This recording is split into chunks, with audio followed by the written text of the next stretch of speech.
Hello ਹਾਂਜੀ next ਅੱਜ ਅਸੀਂ ਦੇਖ ਰਹੇ ਹਾਂ ਡਿਸਕਸ ਦਾ ਕਨਵਰਟ ਜਿਹੜੀਆਂ ਐਗਜ਼ਾਮਪਲਸ ਰਹਿ ਗਈਆਂ ਬੀ ਐਕਸਰਸਾਈਜ਼ ਚੋਂ ਡਿਸਕਸ ਦਾ convergence of integral e square to infinity d x over x log of log x. ਸਭ ਤੋਂ ਪਹਿਲਾਂ ਜਦੋਂ ਇਸ ਤਰ੍ਹਾਂ ਦੀ ਪ੍ਰੋਬਲਮ ਆ ਜੇ ਲੌਗ ਐਕਸ ਨੂੰ ਵਾਈ ਪੁੱਟ ਕਰ ਦਿਓ so that you can have 1/x dx is equal to dy। ठीक है, उस तो बाद लिमिट्स चेंज हो गया नैचुरली। उस तो बाद मेरे को एफ वाई हुण बन गया 1/log y. So I will take जो भी कभी लॉग का फंक्शन आना तुसी जी वाई नू सानू नहीं पता होंदा कि 1/y की किहड़ी पावर असी कंसीडर करनी है। सो अगर कोई आइडिया नहीं मिल रहा तो तुसी जस्ट जनरली कंसीडर कर लो gy is equal to 1/y raised to power p where p lies between 0 to 1। so after that fy over gy solve करो। ठीक है, y limits y tends to infinity लो। देखो ऊपर नीचे इनफिनिटी बाय इनफिनिटी फॉर्म बन रही है। तुसी जस्ट की करना वै ऊपर डेरिवेटिव अलग ले लो नीचे डेरिवेटिव अलग ले लो। देखो ऊपर एल हॉस्पिटल रूल लगावांगे तो ऊपर डेरिवेटिव करके आ जाएगा p y raise to power p -1 over log y क्या आ जाएगा 1/y that will be equals to p into y raise to power p और वो की बन गया इनफिनिटी। ठीक है, हुण जे मैं इहदी चैक करा और इनफिनिटी बन रही है तो मोस्टली रिजल्ट की होंगे डाइवर्जेंट होंगे। Therefore this is divergent hence the given integral is divergent. ठीक है, नैक्सट अपने को है show that integral 0 to infinity e⁻x² dx is convergent.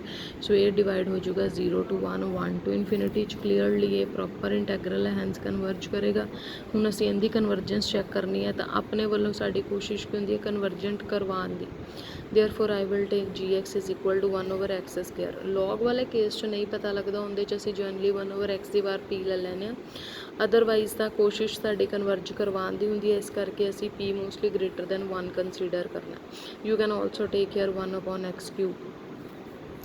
now this is convergent so by comparison test I1 I2 both are convergent। और another method भी है paper च दोनों चो कोई भी एक मैथड जो है वो तुसी कर सकते हो सॉल्व करके। ठीक है, now we know e⁻x² is greater than x² that implies e⁻x²। ये कंपैरिजन टेस्ट नाल कि ये इहदे तो छोटा होंदा इस करके अगर आ कन्वर्जेंट है तो भी कन्वर्जेंट होएगा।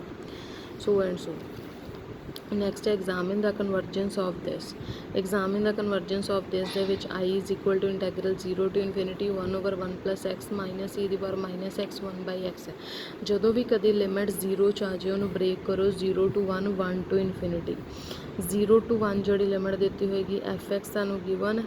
ठीक है, हुण मैनू ये वाले नू डायरैक्ट देख के नहीं पता लगता कि ये 0 ते कन्वर्जेंट है या नहीं है क्योंकि इत्थे ठीक है 0 ते डिफाइंड है, ये भी 0 ते डिफाइंड है but we don't know about this.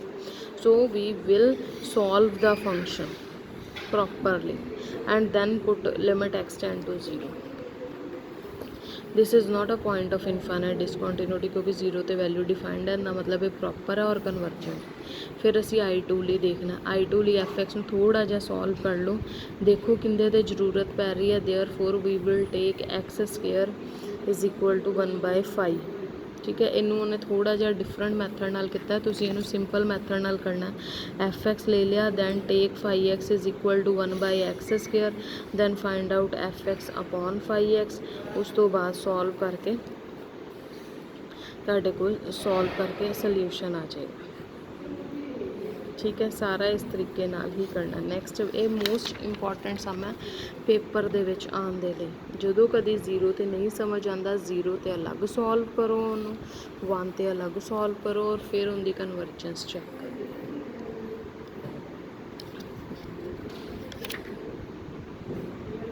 ठीक है, जिन्ने भी कंडीशनली कन्वर्जेंट की होंगे है वैसे इंटैग्रल कन्वर्ज करता है बट जो मैं इनका मॉड कंसीडर करदा फिर वो डाइवर्ज कर जाता। ठीक है, ये वाले कल देख लाँगे, बाकी पहला तुसीं इस तो पहले वाले कंप्लीट करो।